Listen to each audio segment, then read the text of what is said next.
ध्यान योग का वर्णन। श्री हरि ने पुनः कहा, अब मैं भोग तथा मोक्ष प्रदान करने वाले योग को कह रहा हूँ। योगियों के द्वारा ध्यानगम्य जो देव हैं उन्हें ही ईश्वर कहा जाता है। हे महेश्वर, उनके लिए किए जाने वाले योग को सुने। ये योग समस्त पापों का विनाशक है।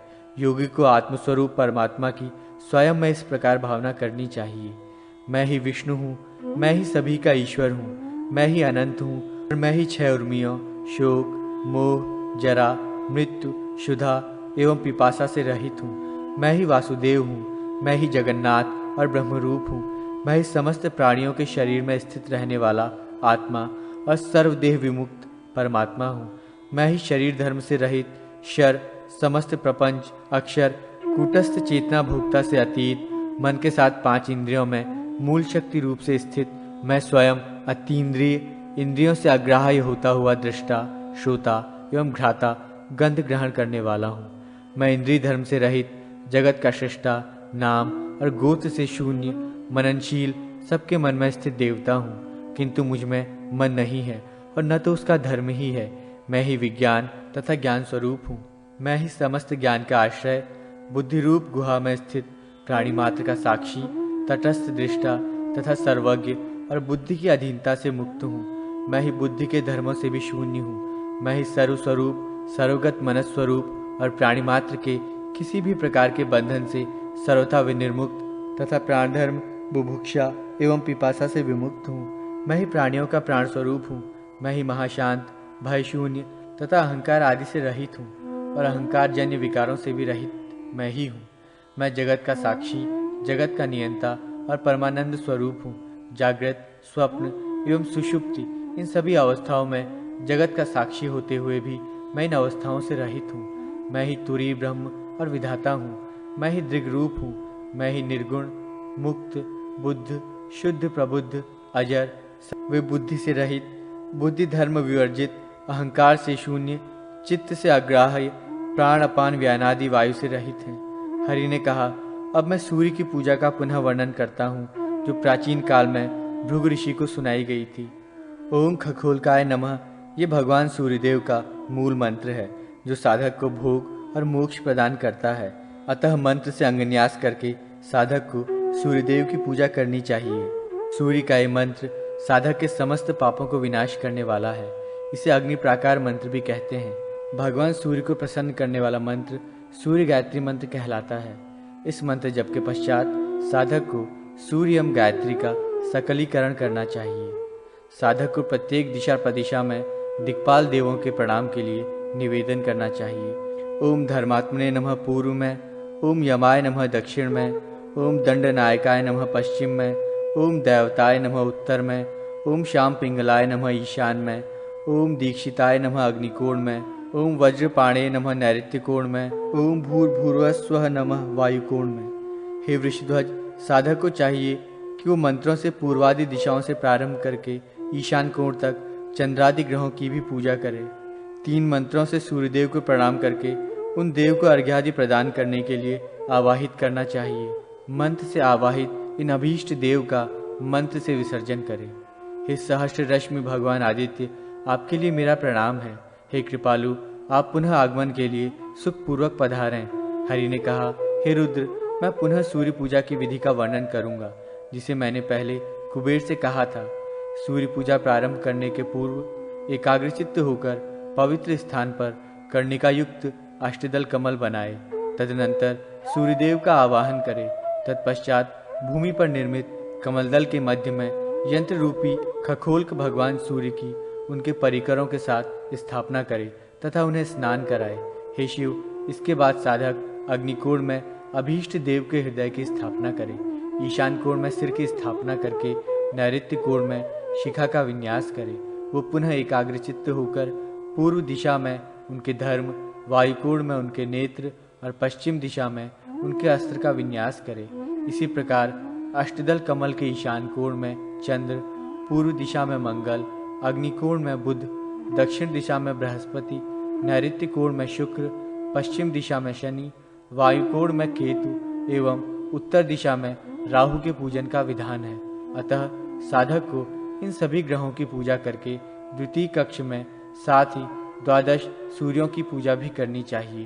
भग, सूर्य, अर्यमा, मित्र, वरुण, सविता, धाता, विवस्वान, त्वष्टा, पूषा, इंद्र और विष्णु, ये द्वादश सूर्य कहे गए हैं। द्वादश सूर्यों की पूजा करने के बाद पूर्वादि दिशाओं में इंद्रादि देवों की अर्चना करें तथा जया, विजया, जयंती एवं अपराजिता शक्तियों की और शेष, वासुकी आदि नागों की पूजा करें। मृत्युंजय मंत्र जप की महिमा। सूत जी ने कहा, अब मैं मृत्युंजय पूजा का वर्णन करूंगा, जिसको गरुड़ ने कश्यप ऋषि से कहा था। वो साधक का उद्धार करने वाली पुण्य प्रदायिनी एवं सर्वदेवमय पूजा है, ऐसा सभी का अभिमत है। सूत जी ने कहा, मृत्युंजय मंत्र ओम जुंग सह 3 अक्षरों वाला है। पहले ओंकार का उच्चारण करके जुंग हुंग का उच्चारण करें, तदनंतर विसर्ग के साथ सह का उच्चारण करना चाहिए। ये मंत्र मृत्यु और दरिद्रता का मर्दन करने वाला है तथा शिव, विष्णु, सूर्य आदि सभी देवों का कारणभूत है। ओम जुंग सह ये महामंत्र अमृतेश के नाम से कहा जाता है। इस मंत्र का जप करने से प्राणी संपूर्ण पापों से छूट जाता है और मृत्यु रहित हो जाता है, अर्थात मृत्यु के समान होने वाले उसके कष्ट दूर हो जाते हैं। इस मंत्र का 100 बार जप करने से वेदाध्ययन जनित पुण्य फल तथा यज्ञकृत फल एवं तीर्थ स्नान दान पुण्य आदि का फल प्राप्त होता है।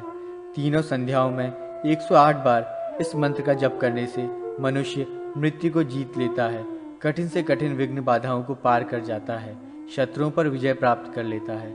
भगवान मृत्युंजय श्वेत कमल के ऊपर बैठे हुए वरदहस्त तथा अभय मुद्रा धारण किए रहते हैं। तात्पर्य ये कि उनके एक हाथ में अभय मुद्रा है और एक हाथ में वरद मुद्रा, दोनों हाथों में अमृत कलश है। इस रूप में अमृतेश्वर का ध्यान करने के साथ ही अमृतेश्वर भगवान के वामांग में रहने वाली अमृत भाषिणी अमृता देवी का भी ध्यान करना चाहिए। देवी के दाएं हाथ में कलश और बाएं हाथ में कमल सुशोभित रहता है। हे शिव, यदि 1 मास तक अमृता देवी के साथ अमृतेश्वर भगवान का ध्यान करते हुए मानव ओम जुंग सह इस मंत्र का तीनों संध्याओं में 8000 जप करे तो वो जरा, मृत्यु तथा महाव्याधियों से मुक्त हो जाता है और शत्रुओं पर विजय प्राप्त कर लेता है। ये मंत्र महान शांति प्रदान करने वाला है। अमृतेश्वर भगवान की पूजा में आवाहन, स्थापन, रोधन, प्रतिष्ठा, सन्निधान, निवेशन करने के बाद पाद्य, आचमन, स्नान, अर्घ्य, माला, अनुलेपन, दीप, वस्त्र, आभूषण, नैवेद्य, पान, आचमन, वीजन, पंखे से हवन करना, मुद्रा प्रदर्शन, मंत्र जप, ध्यान, दक्षिणा, आहुति, स्तुति, वाद्य और गीत तथा नृत्य, न्यास योग और प्रदक्षिणा, साष्टांग प्रणति, मंत्रशैया, वंदन आदि उपचारों को निवेदित करके उनका विसर्जन करना चाहिए। षडंग प्रकार का पूजन, जिसे परमेश परमात्मा ने अपने मुख से स्वयं कहा है, वो क्रम से बतलाया गया है। उसे जो जानता है वही पूजक है। षडंग पूजा इस प्रकार है। साधक को प्रारंभ में अर्घ्य प्रदान करने के लिए प्रयुक्त पात्र की पूजा करके अस्त्र अर्थात फट मंत्र से हस्त ताड़न दाहिने हाथ के द्वारा बाएं हाथ पर ध्वनि करना चाहिए। उसके बाद कवच हुंग मंत्र से शोधन कर अमृतकरण की क्रिया को पूर्ण करे। तत्पश्चात आधार शक्ति आदि की पूजा, प्राणायाम, आसनोपवेशन तथा देह शुद्धि करके भगवान अमृतेश का ध्यान करना चाहिए। तदनंतर अपनी आत्मा को देव स्वरूप में स्वीकार कर अंगन्यास करन्यास करके साधक हृदय कमल में स्थित ज्योतिर्मय आत्मदेव का पूजन करे। उसके बाद मूर्ति पर अथवा यज्ञ के लिए बनी हुई वेदी पर चित्रित देव के ऊपर सुंदर पुष्प अर्पित करे। द्वार पर अवस्थित रहने वाले देवों का आवाहन और पूजन करने के लिए पहले आधार शक्ति की पूजा करे। तदनंतर देवता की प्रतिष्ठा करके उनके परिवार का पूजन करना चाहिए, क्योंकि विद्वानों ने बतलाया है कि मुख्य देव की पूजा के साथ उसके अंग परिवार आदि की भी पूजा करने का विधान है। आयुधों एवं परिवारों के साथ धर्म आदि की तथा इंद्र आदि की, युगों, वेदों और मुहूर्तों की भी मुख्य देव के रूप में पूजा करनी चाहिए। ये पूजा भुक्ति और मुक्ति प्रदान करने वाली है। अतः साधक विद्वानों को उनकी षडंग पूजा करनी चाहिए। देवमंडल की पूजा करने के पूर्व मातृका, गण देवता, नंदी और गंगा की पूजा करके देवस्थान के देहली भाग पर महाकाल तथा यमुना जी की पूजा करनी चाहिए। पूजा में ओम अमृतेश्वर भैरवाय नमः तथा ओम जुंग हंग सह सूर्याय नमः कहना चाहिए। इसी प्रकार प्रारंभ में प्रणव मंत्र ओंकार को जोड़कर नामोच्चार करते हुए अंत में नमः शब्द का प्रयोग करके शिव, कृष्ण, ब्रह्मा, गण, चंडिका, सरस्वती और महालक्ष्मी आदि की पूजा करनी चाहिए। सर्पों के विष हरने के उपाय तथा दुष्ट उपद्रवों को दूर करने के मंत्र। प्राणेश्वरी विद्या। श्री सूत जी बोले, हे ऋषियों, अब मैं शिव द्वारा पक्षीराज गरुड़ को सुनाए गए प्राणेश्वर महामंत्र का वर्णन करता हूँ, किंतु उसके पूर्व उन स्थानों का वर्णन करूँगा जहाँ सर्प के काटने से प्राणी जीवित नहीं रह सकता। शमशान, वल्मीक, बाम्बी, पर्वत, कुआं और वृक्ष के कोटर, इन स्थानों में स्थित सर्प के द्वारा काट लेने पर यदि उस दांत लगे स्थान पर 3 प्रच्छन्न रेखाएं बन जाती हैं तो वो प्राणी जीवित नहीं रहता है। षष्ठी तिथि में कर्क और मेष राशि में आने वाले नक्षत्रों तथा मूल, अश्लेषा, मघा आदि क्रूर नक्षत्रों में सर्पदंश होने से प्राणी का जीवन समाप्त हो जाता है तथा कांख, कटी, गला, संधि स्थान, मस्तक या कनपटी के अस्थिभाग और उदरादि में काटने पर प्राणी जीवित नहीं रहता है। यदि सर्पदंश के समय दंडी, शस्त्रधारी, भिक्षु तथा नग्न प्राणी का दर्शन होता है तो उसे काल का ही दूत समझना चाहिए। हाथ, मुख, गर्दन और पीठ में सर्प के काटने से प्राणी जीवित नहीं बचता है। दिन के प्रथम भाग के पूर्व अर्धयाम का भोग सूर्य करता है। उस दिवाकर भोग के पश्चात गणनाक्रम में जो ग्रह आते हैं उन ग्रहों के द्वारा यथाक्रम शेष यामों का भोग होता है। इस काल गति में प्रत्येक दिन 6 परिवर्तनों के साथ अन्य शेष ग्रहों का भोग माना गया है। यथा ज्योतिषियों ने काल चक्र के आधार पर रात्रिकाल में शेषनाग, सूर्य, वासुकी नाग, चंद्र, तक्षक नाग, मंगल, कर्कोटक नाग, बुध, पद्मनाग, गुरु, महापद्मनाग, शुक्र, शंखनाग, शनि और कुलिक नाग, राहु को स्वीकार किया। रात या दिन में बृहस्पति का भोग काल आने पर सर्प देवों का भी अंत करने वाला हो जाता है। अतः इस काल में सर्प द्वारा काटा गया प्राणी बच नहीं सकता है। दिन में शनि ग्रह की वेला के आने पर राहु अशुभ धर्म से संयुक्त रहता है, अतः वो अपने यामार्ध भोग और संधि काल की अवस्थिति में काल अर्थात यमराज की गति के समान गतिमान रहता है। रात्रि और दिन का मान लगभग 30-30 घटी का होता है। इस मान के अनुसार निर्मित कालचक्र में चंद्रमा प्रतिपदा तिथि को पादांगुष्ठ, द्वितीया को पैर से ऊपर, तृतीया को गुल्फ, चतुर्थी को जानु, पंचमी को लिंग, षष्ठी को नाभि, सप्तमी को हृदय, अष्टमी को स्तन, नवमी को कंठ, दशमी को नासिका, एकादशी को नेत्र, द्वादशी को कान, त्रयोदशी को भौं, चतुर्दशी को शंख अर्थात कनपटी तथा पूर्णिमा एवं अमावस्या को मस्तक पर निवास करता है। पुरुष के दक्षिणांग में तथा स्त्री के वाम भाग में चंद्र की स्थिति होती है। चंद्र की स्थिति जिस अंग में होती है उस अंग में सर्प के डसने पर प्राणी जीवित बच सकता है। यद्यपि सर्पदंश से शरीर में उत्पन्न हुई मूर्छा शीघ्र समाप्त होने वाली नहीं है, फिर भी शरीर मर्दन से वो दूर हो सकती है। स्फटिक के समान निर्मल ओम हंसः नामक बीज मंत्र साधक का परम मंत्र है। विष रूपी पाप को नष्ट करने में समर्थ इस बीज मंत्र का प्रयोग सर्पदंश से मूर्छित प्राणी पर करना चाहिए। इसके 4 प्रकार हैं। प्रथम, मात्रा बीज बिंदु से युक्त है। दूसरा, 5 स्वरों से संयुक्त है।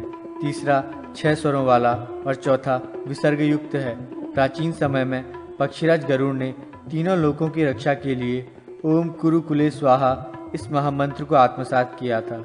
अतः सर्प एवं सर्पिणियों के विष को शांत करने के लिए इच्छुक व्यक्ति को मुख में ओम, कंठ में कुरु, दोनों गुल्फों में कुले तथा दोनों पैरों में स्वाहा मंत्र का न्यास करना चाहिए। जिस घर में उपयुक्त मंत्र भली प्रकार से लिखा रहता है, सर्प उस घर को छोड़कर चले जाते हैं। जो मनुष्य 1000 बार इस मंत्र के जप से अभिमंत्रित सूत्र को कान पर धारण करता है, उसको सर्प भय नहीं रहता। जिस घर में इस मंत्र से अभिमंत्रित शर्करा खंड फेंक दिए जाते हैं, उस घर को भी सर्प छोड़ देते हैं। देवताओं और असुरों ने इस मंत्र का 7 लाख जप करके सिद्धि प्राप्त की थी। इसी प्रकार एक अष्टदल पद्म का रेखांकन कर उसके प्रत्येक दल पर इस ओम सुवर्ण रेखे कुक्कुट विग्रह रूपिणी स्वाहा मंत्र के 2-2 वर्ण लिखे तथा ओम पक्षी स्वाहा इस मंत्र से अभिमंत्रित जल के द्वारा स्नान कराने से विष विह्वल प्राणी का विष दूर हो जाता है। ओम पक्षी स्वाहा इस मंत्र के द्वारा अंगुष्ठ भाग से लेकर कनिष्ठा पर्यंत करन्यास तथा मुख, हृदय, लिंग और पैरों में अंगन्यास करे तो विषधर नाग ऐसे मनुष्य की छाया को स्वप्न में भी नहीं लांघ सकता। जो मनुष्य इस मंत्र का 1 लाख जप करके सिद्धि प्राप्त कर लेता है, वो अपनी दृष्टि मात्र से व्यथित व्यक्ति के शरीर में व्याप्त विष को नष्ट कर देता है। ओम ह्रीं ह्रौं ह्रीं भी रुंडाय स्वाहा। इस मंत्र का जप सर्प दंशित व्यक्ति के कान में करने पर विष का प्रभाव क्षीण हो जाता है। यदि दोनों पैर के अग्रभाग में आ, गुल्फ में ई, जानु में उ, कटी में ए आय, नाभि में ओ, हृदय में औ, मुख में अंग तथा मस्तक में अह वर्ण का स्थापन कर ओम हंसः बीज मंत्र के सहित न्यास करके साधक इस बीज मंत्र का ध्यान पूजन और जप करे तो सर्प विष को दूर कर सकता है। मैं स्वयं गरुड़ हूँ, ये ध्यान करके साधक को विष शमन का कार्य करना चाहिए। हंग बीज मंत्र का शरीर में विन्यास विषादी का हरण करने वाला कहा गया है। वाम हाथ में हंसः मंत्र का न्यास करके जो साधक इस मंत्र का ध्यान पूजन और जप करता है उस सर्प विष को दूर करने में समर्थ होता है, क्योंकि ये मंत्र विषधर नागों के नासिका भाग और मुंह की श्वास नलिका को भी रोकने में पूर्ण समर्थ है। ये मंत्र शरीर की त्वचा, मांस आदि में व्याप्त सर्प विष को भी विनष्ट कर देता है। सर्प दंश से मूर्छित प्राणी के शरीर में ओम हंसः मंत्र का न्यास करके भगवान नीलकंठ आदि देवों को भी ध्यान करना चाहिए। ऐसा करने से ये मंत्र अपनी वायु शक्ति के द्वारा उस संपूर्ण विष का हरण कर लेता है। प्रत्यंगिरा की जड़ को चावल के जल के साथ पीसकर पीने से विष का प्रभाव दूर हो जाता है। पुनर्नवा, प्रियंगु, ब्राह्मी, श्वेत, बृहति, कूष्मांड, अपराजिता की जड़, गेरु तथा कमलगट्टे के फल को जल में पीसकर घृत के साथ लेप तैयार करना चाहिए। इस प्रकार बना हुआ लेप शरीर में लगाने से विष को शांत कर देता है। सर्प के काटने पर जो मनुष्य उष्ण गर्म घृत का पान कर लेता है उसके शरीर में विष का अधिक प्रभाव नहीं बढ़ता।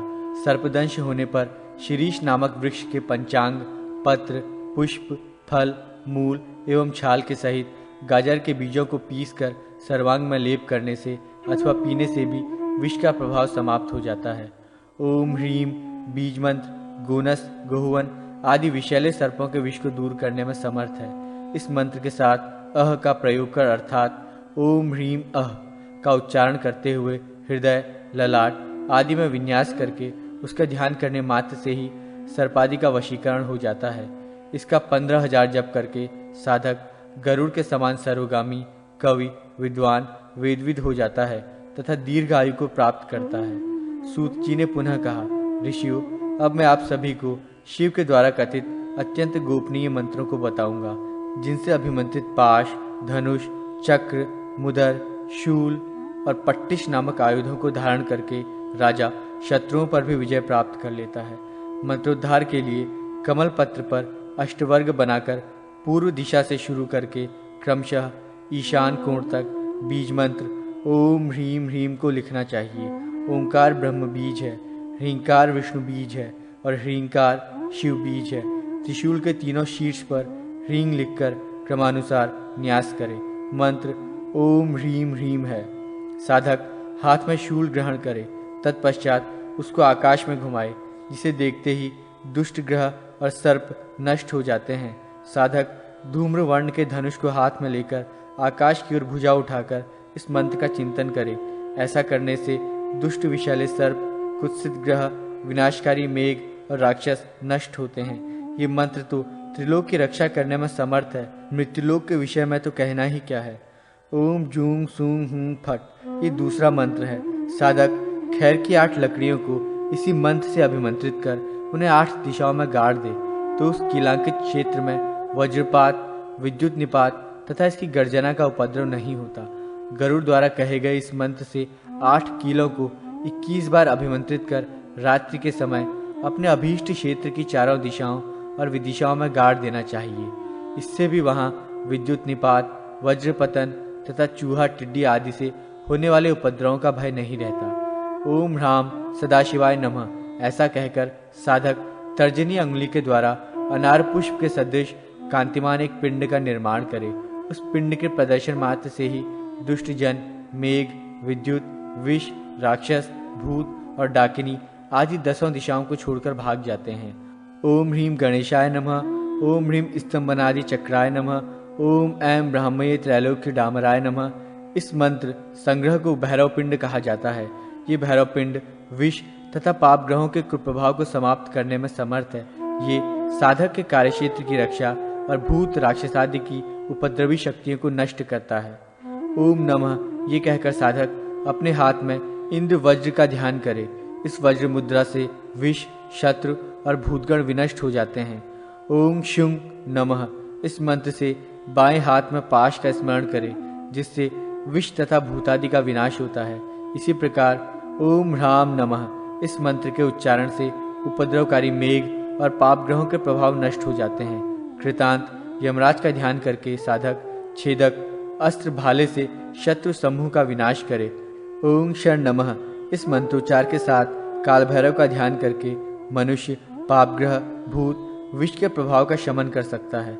ओम लसत द्विजुहाक्ष स्वाहा इस मंत्र का ध्यान करके मनुष्य खेतीबाड़ी में विघ्न डालने वाले ग्रह, भूत, विष और पक्षियों का निवारण कर सकता है।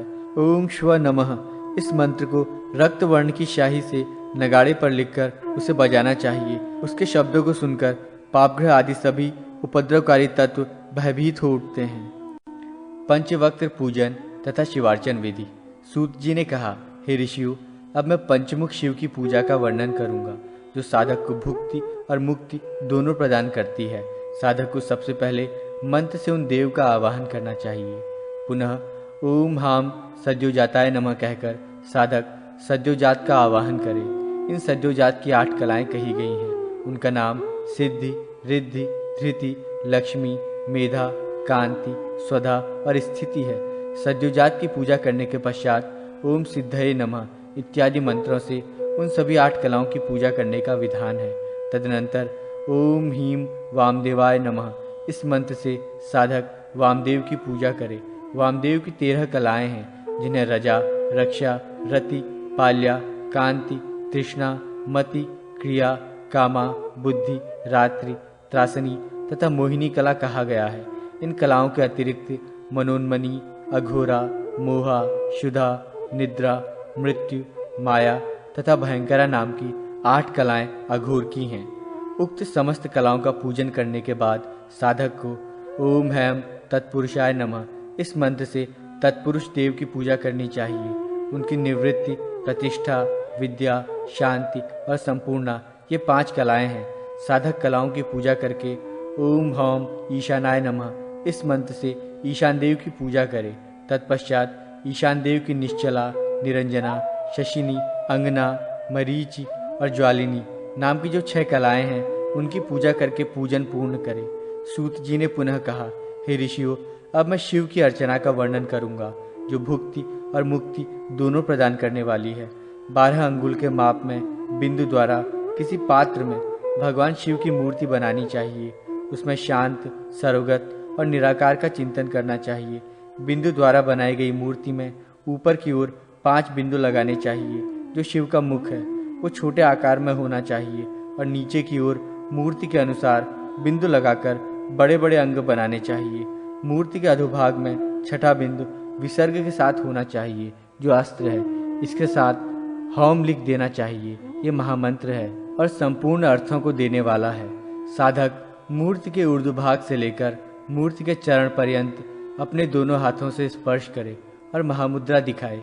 इसके बाद संपूर्ण अंगों में न्यास कर न्यास आदि करे। तदनंतर वो अस्त्र मंत्र ओम फट का उच्चारण करता हुआ दाहिनी हथेली से स्पर्श करके शोधन करे। उसके बाद कनिष्ठा अंगुली से लेकर महामंत्र से ही तर्जनी अंगुली तक न्यास करना चाहिए। अब मैं हृदय कमल की कर्णिका में पूजन की विधि बतलाऊंगा। उसमें धर्म, ज्ञान, वैराग्य, ऐश्वर्य आदि की अर्चना करे। सर्वप्रथम आवाहन, स्थापन, पाद्य, अर्घ्य, आचमन, स्नान अर्पित करे तथा अन्य विविध मानस उपचारों को करके तदाकार हो जाए। उसके बाद अग्नि में आहुति देने की विधि कह रहा हूँ। साधक को पूजा स्थल पर अग्नि प्रज्वलित करने के लिए ओम फट अस्त्र मंत्र से एक कुंड का निर्माण करना चाहिए। तत्पश्चात ओम हूम इस कवच मंत्र से उस कुंड का अभ्युक्षण करके मानसिक रूप से उसमें शक्ति का विन्यास करे।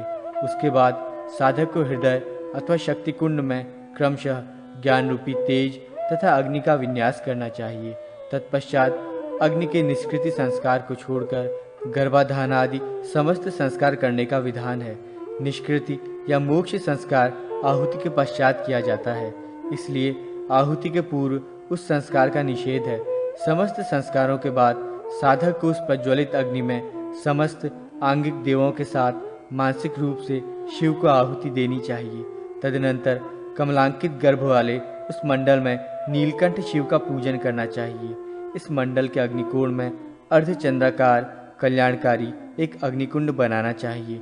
तदनंतर अग्नि देवता के अस्त्रों से युक्त हृदय आदि में न्यास करने का विधान है। उसके बाद मंडल के अंतर्गत बने हुए कमल की कर्णिका पर सदाशिव की तथा दिशाओं में अस्त्र की पूजा करें। अब श्रेष्ठ पंच तत्वों में स्थित पृथ्वी, जल आदि तत्वों की दीक्षा बतलाई जाती है। इन दोनों शांतियों के लिए पृथक पृथक रूप से 100 आहुतियां 5 बार देनी चाहिए। तत्पश्चात साधक पूर्णाहुति देकर प्रसन्नता पूर्वक त्रिशूली भगवान शिव का ध्यान करे। उसके बाद प्रायश्चित शुद्धि के लिए 8 बार आहुति देनी चाहिए। ये आहुति अस्त्र बीज हुम फट मंत्र से प्रदान करने का विधान है। इस प्रकार संस्कार से शुद्ध हुआ वो साधक निस्संदेह शिव स्वरूप हो जाता है। शिव की विशेष पूजा में साधक को चाहिए कि वो प्रथम ओम हम आत्म तत्वाय स्वाहा, ओम ह्रीं विद्या तत्वाय स्वाहा तथा ओम हूम शिव तत्वाय स्वाहा ऐसा उच्चारण करके आचमन करे। तत्पश्चात उसे मानसिक रूप से कर्णेंद्रियों को स्पर्श करना चाहिए। उसके बाद भस्म धारण और तर्पण आदि क्रियाओं को संपन्न करना चाहिए। ओम हम प्रपितामहेभ्यः स्वधा, ओम हम मातामहेभ्यः स्वधा और ओम हम नमः सर्वमातृभ्यः स्वधा इन मंत्रों से तर्पण करें। इसी रीति से पिता, पितामह, प्रमातामह तथा वृद्ध प्रमातामह आदि का भी तर्पण करें और फिर प्राणायाम करना चाहिए। इसके बाद आचमन तथा मार्जन करके साधक को शिव के गायत्री मंत्र का जप करना चाहिए। प्रणव से युक्त हांग बीज शक्ति से संपन्न उन महेश्वर का हम सभी चिंतन करते हैं। वाणी की पवित्रता के लिए उनका हम ध्यान करते हैं। वे रुद्र हम सभी को सन्मार्ग पर चलने के लिए प्रेरणा प्रदान करें। शिव गायत्री मंत्र जप के पश्चात सूर्योपास्थान करके सूर्य मंत्रों से सूर्य रूप शिव की पूजा करनी चाहिए। ठीक है दोनों। क्रमशः नाम के आदि और अंत में ओम नमः शब्द का प्रयोग करके दंडी तथा पिंगल आदि भूत नायकों का स्मरण करें। तदनंतर अग्नि आदि कूड़ों में ओम विमलाय नमः, ओम ईशानाय नमः आदि मंत्रों से क्रमशः विमला और ईशान आदि शक्तियों की स्थापना करके पूजा करनी चाहिए। ऐसा करने से उपासक को परम सुख की प्राप्ति होती है। इन शक्तियों की पूजा के लिए पृथक पृथक बीज मंत्र निर्दिष्ट हैं। ओम राम पद्माय नमः अग्निकोण में, रीम दीप्ताय नमः नैऋत्य कोण में, रूंग सूक्ष्माय नमः वायव्य कोण में, रैंग जयाय नमः ईशान कोण में, रैंग भद्राय नमः पूर्व दिशा में, रोंग विभूतिये नमः दक्षिण दिशा में, रौंग विमलाय नमः पश्चिम दिशा में, रंग अमोघिकाय नमः, रंग विद्युताय नमः उत्तर दिशा में और रंग सर्वतोमुख्याय नमः मंडल के मध्य में। इसके बाद शिव स्वरूप सूर्य प्रतिमा को सूर्यासन प्रदान करके रांग रूंग मंत्र से भगवान सूर्य की अर्चना करे और मंत्रों से न्यास करे। साधक को अंगन्यास के पश्चात मंत्रों से सूर्य आदि सभी नवग्रहों की मानसी पूजा करनी चाहिए। इस प्रकार सूर्यदेव आदि की पूजा करके साधक को आचमन करना चाहिए। उसके बाद वो कनिष्ठिका आदि अंगुलियों में करन्यास तथा पुनः मंत्रों से अंगन्यास करे। तदनंतर भूत शुद्धि करे तथा पुनः न्यास करे। अर्घ्य स्थापन करके उसी जल से अपने शरीर का प्रोक्षण करना चाहिए। उसके बाद वो साधक शिव सहित नंदी आदि की पूजा करे। ओम हम शिवाय नमः मंत्र से पद्म में स्थित शिव की पूजा करके नंदी, महाकाल, गंगा, यमुना, सरस्वती, श्रीवत्स, वास्तुदेवता, ब्रह्मा, गणपति तथा गुरु की पूजा करे।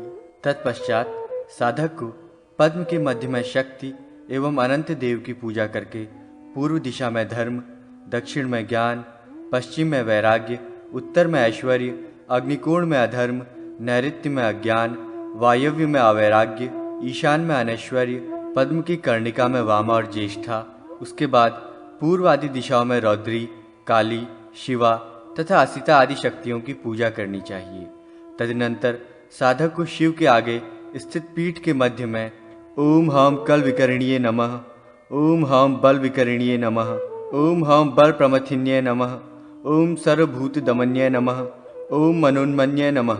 इन मंत्रों से कल विकरणी एवं बल विकरणी आदि शक्तियों की पूजा करनी चाहिए। साधक भगवान शिव के लिए आसन प्रदान कर महामूर्ति की स्थापना करे।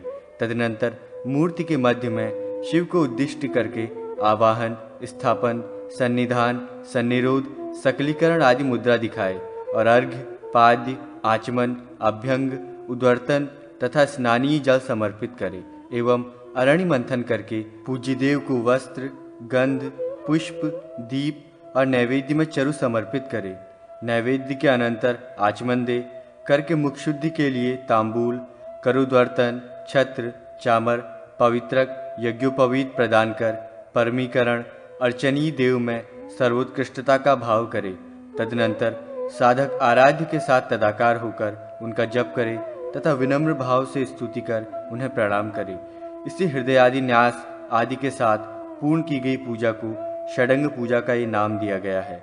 इस प्रकार शिव पूजन पूर्ण करने के पश्चात साधक को अग्नि आदि चतुर्दिक कोणों, मध्य भाग तथा पूर्वादि दिशाओं में अग्नि आदि दिक देवताओं तथा इंद्रादि दिक्पालों की पूजा करनी चाहिए। तदनंतर उसको उन देवों के मध्य स्थित चंडेश्वर की पूजा कर उनके लिए निर्माल्य समर्पित करना चाहिए। उसके बाद वो स्तुति से क्षमा याचना करके उनका विसर्जन करे। हे प्रभु, आप गुह्य से गुह्य तत्वों के संरक्षक हैं। आप मेरे किए हुए जप को स्वीकार करें। हे देव, मुझे सिद्धि प्राप्त हो। आपकी कृपा से आप में मेरी निष्ठा बनी रहे। हे रुद्र, हे भगवान शंकर, मेरे द्वारा सर्वदा पाप पुण्य रूप जो कर्म किया जाता है उसे आप नष्ट करें। मैं आपके इन कल्याणकारी चरणों में पड़ा हूँ। हे शिव, आप अपने भक्तों को सर्वस्व देने वाले हैं। आप ही भोक्ता हैं। हे शिव, ये दृश्यमान संपूर्ण जगत भी तो आप ही हैं। हे शंकर, आपकी विजय हो। सर्वत्र जब शिव ही हैं तो मैं भी वही हूँ। जो कुछ मैंने किया है और जो कुछ भविष्य में करूँगा वो सब आपके द्वारा ही किया हुआ है। आप रक्षक हैं, आप विश्वनायक हैं। हे शिव, आपके अतिरिक्त मेरा कोई स्वामी नहीं है। हरि ने पुनः कहा, हे रुद्र, इसके बाद मैं शिव पूजा की दूसरी विधि कह रहा हूँ। इस विधि के अनुसार गणेश, सरस्वती, नंदी, महाकाल, गंगा, यमुना, अस्त्र तथा वास्तुपति देव की पूजा मंडल के द्वार पर करनी चाहिए और साधक पूर्वादि दिशाओं में इंद्रादि सभी दिक्पालों की पूजा करे। उसके बाद कारणभूत समस्त तत्वों की पूजा करे। उन तत्वों में पृथ्वी, जल, तेज, वायु और आकाश ये पंच महाभूत हैं। गंध, रस, रूप, स्पर्श तथा शब्द ये उनकी 5 तन्मात्राएं हैं। वाक, पाणि, पाद, पायु एवं उपस्थ ये 5 कर्मेंद्रियां और श्रोत्र, त्वक, चक्षु, जिह्वा तथा घ्राण ये 5 ज्ञानेंद्रियां हैं। इनके अतिरिक्त मन, बुद्धि, चित्त और अहंकार ये अंतःकरण चतुष्टय हैं। इनसे ऊपर पुरुष की स्थिति है। इन्हीं पुरुष को शिव कहा जाता है। इन तत्वों के साथ राग, गान शास्त्रीय राग विशेष, बुद्धि, विद्या, कला, काल, नियति, माया, शुद्ध विद्या, ईश्वर और सदाशिव जो सबके मूल हैं उनकी भी पूजा होनी चाहिए। इन समस्त तत्वों में जो शिव और शक्ति अर्थात पुरुष एवं प्रकृति का तत्व अनुस्यूत है उसको जानकर ज्ञानी साधक जीवन मुक्त होकर शिवरूप हो जाता है। इन तत्वों में जो शिव तत्व है वही विष्णु है, वही ब्रह्मा है और वही ब्रह्म तत्व है। भगवान सदाशिव का मंगलमय ध्यान स्वरूप इस प्रकार है। वे देव पद्मासन पर विराजमान रहते हैं। उनका वर्ण शुक्ल है। सदैव 16 वर्ष की आयु में स्थित रहते हैं। वे 5 मुखों वाले हैं। उनके 10 हाथों में क्रमशः दक्षिण भाग की ओर अभय मुद्रा, प्रसाद मुद्रा, शक्ति, शूल तथा खट्वांग और वाम भाग की ओर सर्प, अक्षमाला, डमरू, नीलकमल तथा श्रेष्ठ बीज पूरक बिजोरा नींबू स्थित रहता है। इच्छा, ज्ञान और क्रिया नामक 3 शक्तियाँ उनके 3 नेत्र हैं। ऐसे वे देव सर्वदा कल्याण की भावना में अवस्थित रहते हैं, इसीलिए उन्हें सदाशिव कहा गया है। ऐसे मूर्तिमान देव का चिंतन करने वाला साधक सदैव काल भय से रहित रहता है। इस प्रकार शिवोपासना करने वाले साधक की न तो अकाल मृत्यु होती है और न शीत तथा उष्णादि कारणों से ही उसकी मृत्यु होती है। भगवती त्रिपुरा तथा गणेश आदि देवों की पूजा विधि। सूत जी ने कहा, अब मैं गणेश आदि देवों की तथा त्रिपुरा देवी की पूजा को कहूँगा, जो अपने भक्तों को सर्वदा अभीष्ट प्रदान करने वाली तथा श्रेष्ठ है। साधक को सबसे पहले गणपति देव के आसन एवं उनके मूर्त स्वरूप का पूजन करके न्यासपूर्वक उनकी पूजा करनी चाहिए। साधक गांग आदि बीज मंत्रों से हृदय आदि न्यास करे। इस न्यास के पश्चात साधक को ओम दुर्गायाः पादुकाभ्याम नमः, ओम गुरु पादुकाभ्याम नमः मंत्र से माता दुर्गा और गुरु की पादुकाओं को नमस्कार करके देवी त्रिपुरा के आसन और मूर्ति को प्रणाम करना चाहिए। तत्पश्चात वो साधक ओम ह्रीम दुर्गे रक्षिणी इस मंत्र से हृदय आदि न्यास करे और फिर इसी मंत्र से रुद्रचंडा, प्रचंड दुर्गा, चंडोग्रा, चंडनायिका, चंडा, चंडवती, चंडरूपा, चंडिका तथा दुर्गा इन 9 शक्तियों का पूजन करे। तदनंतर वज्र, खंग आदि मुद्राओं का प्रदर्शन कर उसके अग्निकोण में सदाशिव आदि देवों की पूजा करे। अतः साधक पहले ओम सदाशिव महाप्रेत पद्मासनाय नमः कहकर प्रणाम करे। तत्पश्चात ओम ऐं क्लीं ह्रीं सौं त्रिपुराय नमः ये मंत्रोच्चार करते हुए उस त्रिपुरा शक्ति को नमस्कार करे। साधक उसके बाद भगवती त्रिपुरा के पद्मासन, मूर्ति और हृदय आदि अंगों को प्रणाम करे।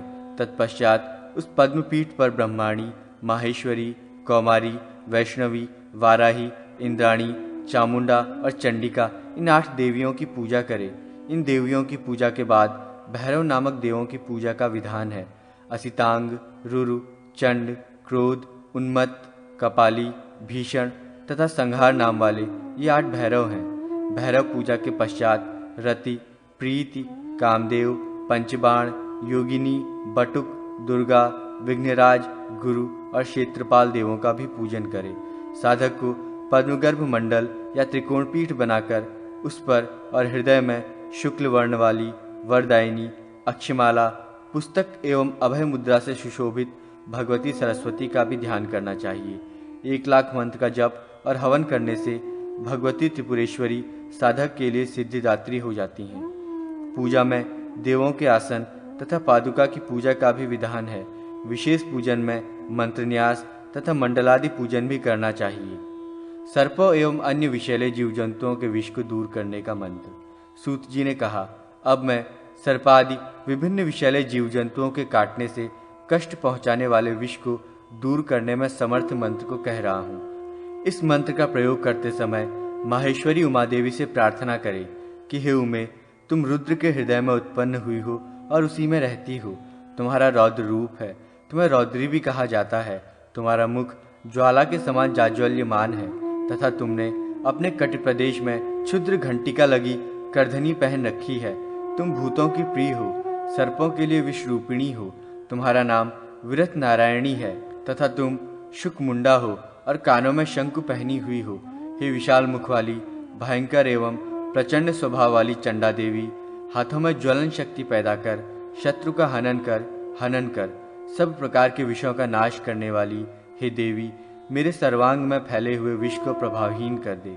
उस विष को तुम देख रही हो, उस काटने वाले जंतु को सम्मोहित करो। हे देवी, तुम मेरी रक्षा करो। इस प्रकार प्रार्थना एवं चिंतन करके ह्रूम माम ह्रूम फपप ठट इसका उच्चारण करे तथा स्कंद की मेखला रूपी बालग्रहों, शत्रुओं और विषयों का हरण करने वाली, हे शालामाला, नाना प्रकार के विषयों के वेग का हरण कर ऐसा उच्चारण करे और हांग हांग शवरी हुम शवरी कहकर वेगपूर्ण गतिशीलों में अगतिशील सर्वत्र व्यापिनी मेघमाला रूपिणी देवी, मेरे सभी नागादि विष जंतुओं से उत्पन्न विष का हरण करो। इस प्रकार चिंतन और प्रार्थना करते हुए रोगी के प्रति स्पर्शादि करते हुए मंत्र पाठ करें।